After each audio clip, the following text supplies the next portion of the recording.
Qu'aucun groupe d'humains ne peut réduire en esclaves d'autres humains, parce que Dieu n'a créé ni blanc ni noir, Dieu n'est ni blanc ni noir, et, et en faisant ça, elle a touché au business, parce que les Européens se faisaient de l'argent avec les razzias.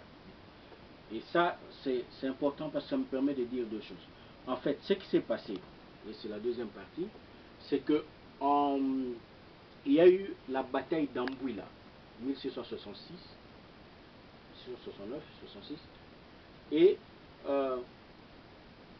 le roi qui a mené une guerre contre les troupes portugaises parce que les Portugais faisaient des razzias d'esclaves et qu'il avait dit on en a marre, arrêtez de faire ces choses-là, le roi a été tué, décapité. À partir de ce moment-là, décapité par la troupe portugaise. Par les Portugais, il a été décapité, on a promené sa tête. Okay? En Afrique, symboliquement, le roi ne peut pas mourir comme ça. Parce que quand le roi meurt de cette façon, ça augure pour la communauté une période trouble. Parce que là, c'est la force vitale de la communauté qui a été enterrée. Et donc, c'est ce qui s'est passé. Et donc, à partir du moment où le roi a été tué, le Congo, le royaume Congo est entré dans une période trouble. Un gros désordre qui a culminé avec la coexistence de deux rois. L'un qui régnait à Boula et l'autre qui régnait à Kibangu. Donc on avait un royaume avec deux rois. C'est dans ce contexte-là qu'émerge Kimpavita et qui dit, on ne peut pas avoir deux royaumes, parce que là on n'est pas fort. Il faut que le royaume soit réunifié et il faut que le roi aille régner en Banza-Congo, là où ont toujours régné le roi. Tu ne peux pas dire être roi du Congo et régner dans une autre ville que la capitale. Donc c'est cette démarche-là qu'elle a faite auprès de deux rois pour les ramener à la capitale. Ils n'ont pas voulu. Et elle est partie à la capitale. Et à partir du moment où elle était à la capitale, parce qu'elle avait un charisme très fort, la capitale a commencé à se repeupler. Et les rois se sont dit, mais si on n'y va pas, c'est elle qui va devenir reine. Parce qu'on va perdre notre totale légitimité. Et c'est dans ce contexte-là que les prêtres, parce que avec son mouvement, les caravanes des esclaves, il n'y en avait plus. Elle a touché au portefeuille, là où ça fait mal, et les prêtres qui étaient très impliqués dans le trafic des esclaves ont fomenté avec un des rois. Il y a toujours quelqu'un parmi nous qui accepte de faire la sale besogne. Et donc, les prêtres ont appliqué la règle de l'Inquisition, parce qu'en disant c'est une hérétique. C'était ça les arguments. C'est les arguments qu'on a expliqués à Rome pour dire pourquoi il fallait la tuer. Mais en même temps, les prêtres ne devaient pas être en avant-plan. Et donc ils ont mis en place un stratagème qui a fait que c'est le Conseil royal qui l'a condamné, alors que le Conseil royal, au lieu d'avoir tous ses membres présents, on a fait en sorte d'évacuer les membres qui auraient pu être en faveur de Kimpavita. Donc c'est dans ce contexte-là qu'elle s'est levée et qu'elle a été assassinée. Donc quand on parle des victimes de l'Inquisition, je crois qu'en France, il n'y a pas longtemps, il y a un film qui est passé sur l'Inquisition, mais l'Inquisition a fait des morts même chez nous. Kimpavita, c'est une victime de l'Inquisition. Voilà, donc je vais bientôt terminer. Et elle devait avoir quel âge à peu près? La vingtaine. La vingtaine. Et il y a dans le livre, je l'ai écrit pour le côté dramatique de la chose. Mais il faut que je rétablisse la vérité historique. Kimpavita avait un enfant et pendant longtemps on a raconté qu'elle avait été brûlée avec son enfant. Mais l'enfant n'a pas été brûlé avec sa mère. L'enfant avait été gardé. Maintenant il y a des... Est-ce que cet enfant a eu une descendance? Est-ce que cette famille-là existe encore? Ça, j'en sais rien. Mais il y a des gens qui se revendiquent d'être de la lignée directe. Alors, donc je vais terminer par dire ceci. L'action de Kimpavita contre l'esclavage, c'est ça le gros intérêt pour moi, a été tellement prégnant, tellement important, qu'à Haïti, aux États-Unis, il y a des gens qui ont mené la révolte des esclaves et qui se réclamaient de Kimpavita. La plus grande révolte d'esclaves en Amérique, c'est la révolte de Stone. Et là, les chants que les esclaves chantaient le jour où ils ont décapité les Blancs, c'était les chants qu'on chantait dans le royaume Congo, dans l'église de Kimpavita. Ça, c'est quelque chose de vraiment d'important à savoir. Comment vous avez découvert ça? Je peux te donner une petite biographie après. Il y a des travaux des Américains sur la présence des Bakongo comme esclaves. Il raconte ça très bien, ça. Surtout les travaux de Dr. Thornton. Il raconte ça. Donc les chants qu'on chantait et en Amérique, dans la région de la Louisiane, et à Haïti, au moment où on faisait la guerre pour obtenir l'indépendance, une partie de ces chants étaient des chants que l'on chantait dans l'église de Kimpavita, dans le mouvement de Kimpavita, qui s'appelait le mouvement des Antoniens. Et cette année, j'ai passé 3 mois et demi à Haïti, entre mi-avril et le 31 juillet. Et pendant que j'étais là, il y a eu la foire du livre. Donc j'y suis allé, évidemment, parce que voilà. Et je trouvais un maître voodoo. Dommage, en venant, j'ai oublié d'amener, je l'ai laissé dans la voiture. C'est vraiment triste. J'ai trouvé un maître vaudou qui présentait son livre. Donc moi, ça m'intéressait, le vaudou. Je suis allé parler avec lui, j'ai acheté le livre, il a dédicacé. Et le livre est dédié à des personnages de l'histoire du peuple noir. Donc à Lumumba, à Marcus Garvey, à plusieurs noms. Et puis je vois à Kimpavita. Et là, je me suis dit, mais c'est quand même formidable, parce que ce monsieur qui est haïtien, qui a toujours vécu ici, connaissait Kimpavita au point de lui dédier son ouvrage. Dommage, je l'ai oublié, je m'en veux vraiment. Alors que mes collègues avec qui j'ai travaillé en Haïti, ne connaissaient pas. Ils ne connaissaient pas l'Afrique, ne connaissaient pas cette histoire. Voilà. Et ça m'a fait plaisir. Mais ce qui m'embête toujours, c'est que j'ai l'impression que ces connaissances, ça reste quand même un peu de l'ordre d'une certaine élite, et ça ne se diffuse pas assez. Donc voilà un peu l'histoire de Kimpavita. L'enjeu pour moi, c'est vraiment la question de l'esclavage, parce qu'on n'en est pas encore sorti. L'esclavage formel peut être aboli, mais souvent dans la communauté, on reste aussi esclave, aussi bien intellectuellement que culturellement. Il faut vraiment qu'on arrive à s'en sortir. Et s'il y a au moins quelque chose qu'on peut retenir de Kimpavita, si les gens veulent oublier l'aspect spirituel, quoique, c'est le combat qu'elle a mené contre l'esclavage. Et je pense qu'il serait une erreur de mettre de côté cet aspect spirituel, parce que je pense que la spiritualité dans la communauté noire peut fonctionner différemment de ce qu'elle est ailleurs. Et que la maxime de Marx, la religion opium du peuple, n'est pas si vraie que ça dans l'histoire des Noirs.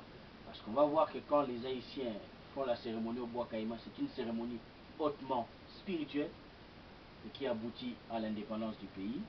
Je prends l'exemple du Congo, il y a eu Kimpavita, mais il y a aussi eu Simon Kimbangu. Simon Kimbangu n'est pas seulement le fondateur d'une église, non. Simon Kimbangu, c'est quelqu'un qui, au début du siècle, 1920, a dit que le Congo devait être indépendant. Et c'est pour ça que le colon belge le met en prison. C'est pas parce qu'il crée une église. C'est ça. Mais c'est cet aspect de son histoire qui n'est pas raconté.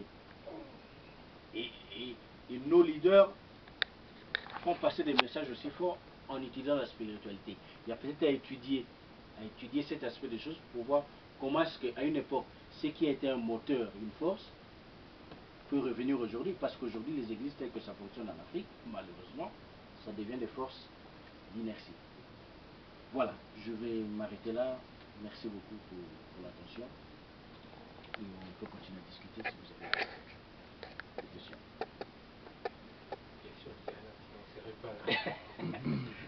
Intéressant. Donc, combien de temps en tout vous avez mis pour tout ça? Le processus, en tout, combien de temps il a duré pour arriver à ça? Je crois que c'est au total, entre le moment où je décide d'écrire, que je travaille, que je finis, 3-4 ans, je pense. Même s'il y a eu une phase plus active de 2 ans où c'était intense.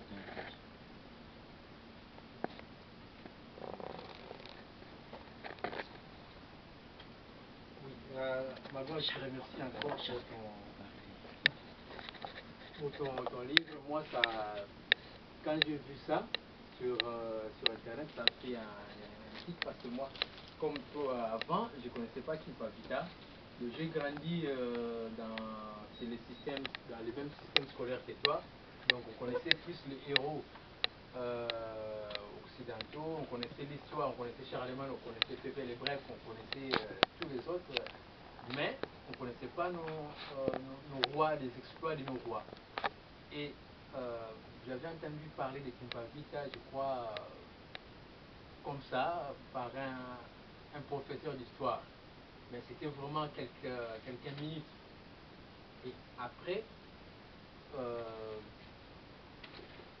c'est ici, je crois, il y a 2 ou 3 ans, que j'ai encore parlé de Kimpavita avec un ami. Et du coup, c'est pendant que je finissais mes études d'audiovisuel, je me suis dit, mais en fait, j'avais oublié, il y a un papa aussi, un papa Mukongo, qui m'a parlé de Kimpavita. Comme ça. Lui, il parlait plutôt de Dona Beatriz. Il dit c'est une jeune fille qui avait combattu les colons, les Portugais, et après on l'a brûlée vive. C'était ça en fait. Et bon, c'est ça aussi, c'était une de mes sources sur Kimpavita. Du coup, j'ai dit, mais on a en fait on a des ressources dans notre culture que peut-être si on exploitait, on serait peut-être avancé. Quand tu parles dans ton livre de la situation qui a fait que Kimpavita a réfugié, de la situation socio-politique, aujourd'hui c'est pareil. Le Congo en particulier et l'Afrique en général est dans... Quand j'ai lu ça, franchement, à ce moment-là, j'ai eu un frisson. C'est la même chose que nous connaissons aujourd'hui au Congo, en particulier et en Afrique. Il y a beaucoup de rois. On a beaucoup de rois, on a beaucoup de présidents. Quand tu prends le Congo-Kinshasa, on n'a pas qu'un président. On a Goma qui est aux mains des autres, et on a le reste du pays qui est aux mains de Joseph Kabila. Quand tu prends le Mali, pareil. Le Soudan, pareil. Donc c'est la même situation. Et la solution, je pensais, en lisant ton livre, c'est la même que Kimpavita a proposée. Il faut qu'on se réunisse, qu'on ait un seul chef, et c'est là qu'on pourra avancer. Donc ces livres, c'est appliquer, c'est la solution, enfin, les enseignements de Kimpavita à travers ton livre, appliquer, c'est la solution aux maux dont souffre l'Afrique aujourd'hui. C'est pourquoi je me suis dit, mais est-ce qu'il y aura... Il y a une nécessité qu'on puisse apporter ça vraiment au devant de la scène, que tous les sachent, et pourquoi pas que ça soit enseigné. Kimpavita, Simon Kimbangu, malheureusement, c'est en dehors du système scolaire qu'on la découvre ou qu'on les découvre Simon Kimbangu. Donc voilà, moi, ton livre, je crois que il faut qu'un jour ça soit enseigné ou que ça soit porté au grand public africain en général, congolais en particulier. Mais par contre, en le lisant, parce que moi je me suis procuré mon petit bouquin avant, donc il passerait peut-être plus je voudrais avoir un peu plus d'explications. Tout à l'heure, tu viens d'évoquer la situation du bébé. Oui. Alors, je voulais savoir qu'est-ce qu'on a fait de ce bébé quand on a arrêté sa maman. Est-ce qu'il était conçu, entre guillemets, miraculeusement, comme tu l'as mentionné, ou comme on a entendu dire? Je ne sais pas, c'est à toi de répondre. Et aussi, la situation du prêtre dont tu parles. Le prêtre qui était, entre guillemets, excommunié, à qui on avait interdit d'enseigner dans les séminaires parce qu'il parlait de Kimpavita, alors il aurait dit que c'est nous qui l'avons tué, c'est à nous de l'avoir expliqué. Donc je voulais en savoir plus sur ces prêtres-là. Et aussi, je ne sais pas si c'est toi qui en parles ou bien j'ai entendu parler, la construction d'une cathédrale à Luanda sur la fameuse la cathédrale d'Onabi Afrique. Est-ce que c'est vrai ou c'est incorrigible ou je ne sais pas. La relation justement, je voulais savoir que tu peux faire entre Kimpavita et Simon Kimba. Certains racontent que Kimpavita avait parlé de Simon Kimba.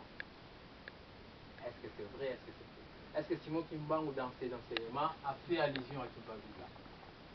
Et justement, je voulais savoir s'il y a eu une interaction entre les deux personnes. Voilà, ça, c'est des questions qui me viennent à l'idée, mais je pense que ça viendra au fur et à mesure qu'on va avancer dans le débat.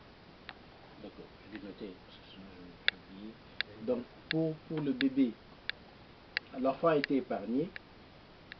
J'imagine que l'enfant probablement a été confié à une famille ou à un couvent de religion, quelque chose comme ça. Après, franchement, j'ai cherché un peu, il n'y a plus de traces. Il n'y a plus de traces. Donc, je ne sais pas répondre aujourd'hui ce qu'est devenu cet enfant. Il est possible qu'il ait été mis dans un couvent, qu'on en ait fait un prêtre. Il est possible que... Enfin, j'en sais, je ne sais pas dire grand-chose. Je ne sais pas. Mais ce qui est sûr, l'enfant n'est pas mort avec sa mère. Au moins, ça c'est acquis. Alors, le prêtre, à la fin du livre, qui évoque... en fait, ce prêtre est fictif. Il n'existe pas. Pour moi, c'était une manière de titiller nos compatriotes, en fait. Oui, nos compatriotes qui sont prêtres de l'Église catholique, pour dire, ben écoutez, moi j'ai vu des évêques africains se rendre à Gorée et demander pardon au nom de l'Église catholique pour l'esclavage. C'est encore pire parce que c'est un prêtre polonais et les Polonais, le pape n'a pas, les Polonais, ils savent rien de l'esclavage. Ils n'ont pas pris un Italien.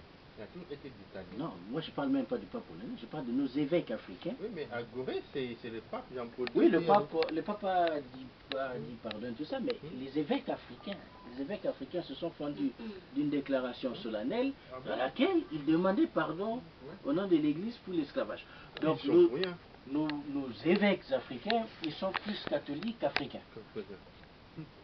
Oui, mais c'est ça, ça que je veux dire. Parce qu'il y a quand même un truc qui ne va pas. Alors, moi je voulais titiller. Je vous ai dit, moi, ma famille est catholique. J'ai grandi un peu dans...